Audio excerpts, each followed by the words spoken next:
কিছু কোয়েশ্চেন থাকে যে ক্লায়েন্ট হোক বা যে কোনো ব্যক্তি হোক, এই একটা কমন কোয়েশ্চেন থাকে যে এখন তো নয় যেরকম যাচ্ছে যাচ্ছে, বাট আমার শেষ জীবন মানে এন্ডের দিকে, শেষের দিকে, মানে বৃদ্ধাবস্থা কীরকম যাবে, ওটা ভালো যাবে না খারাপ যাবে, নাকি ওই টাইমেও সাফার করতে হবে বা ওই টাইমেও কষ্টের মধ্যে দিয়ে যেতে হবে। একটা ছোট্ট টেকনিক আপনাদের সাথে শেয়ার করছি। আমাদের যে বার্থ চার্টে যে উপচ্চ হাউস যেটাকে বলে না, 3, 6, 10, 11, ঠিক আছে, মাথায় রাখবেন উপচ্চ হাউসের জন্য দশম স্থান বা দশমপতি কিন্তু থাকা দরকার, না হলে কিন্তু ওটা 3 ডায়া হয়ে যায়। মানে 10th হাউসে কোনো ইনফ্লুয়েন্সে নেই আর আপনি বলছেন ওটাকে উপচ্চ হাউস, সেটা কখনো হয় না, নাহলে ওটা 3 ডায়া হয়ে যায়। আমি অনেক আগে একটা ভিডিওটা বানিয়েছিলাম তার 3 ডায়া আর উপচ্চের মধ্যে পার্থক্যটা। তো যার বার্থ চার্টে উপচ্চ হাউস খুব স্ট্রং থাকে বা সেখানে ভালো বেনিফিক রয়েছে, তখন বেনিফিক অ্যাকচুয়ালি উপচ্চ হাউসে ভালো নয়।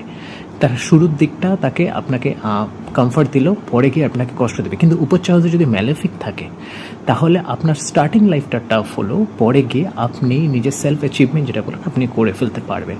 তো যদি স্ট্রং থাকা মানে যে শুধু বেনিফিক না, তার বেনিফিক দৃষ্টি বা অ্যাসোসিয়েশন থাকা দরকার। মানে ওইখানে বসে থাকার থেকে যদি দৃষ্টি থাকে, ধরুন কোনো ক্রুর গ্রহ যদি থাকে আর যদি বেনিফিকে যদি বেনিফিক প্ল্যানেট যদি অ্যাসোসিয়েশন থাকে দৃষ্টি ওয়াইজ, তাহলে উপচ্চ হাউসটাকে স্ট্রং বলা হয়, বা তার লর্ড ভালো জায়গায় প্লেসড হলো, এক্সঅল্টেশন হোক বা ওন সাইনে হোক, তাহলে আপনি বলতে পারেন যে আপনার পরের দিকে জীবনযাত্রা ভালো হবে শেষের দিকে। সেটা আপনি এটা টাইম প্রেডিক্ট করা একটা ব্যাপার থেকে আফটার 36 বা 42 বা 48 বা 51, ঠিক আছে। আরেকটা হচ্ছে বার্থ চার্টে মুভেবল সাইন। আপনার ম্যাক্সিমাম প্ল্যানেট যদি মুভেবল সাইনে যদি অকুপাইড থাকে তাহলে ফ্রি উইল ব্যাপারটা আপনার মধ্যে একটু থাকে।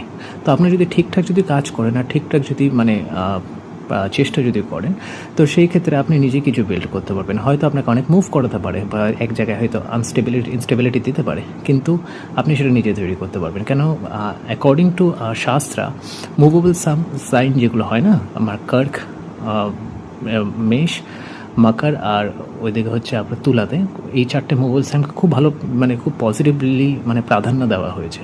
তো মুভেবল সাইন যদি আপনার যদি ম্যাক্সিমাম প্ল্যানেট অকুপাইড থাকে, এটাও আপনার জন্য একটা পজিটিভ সাইন।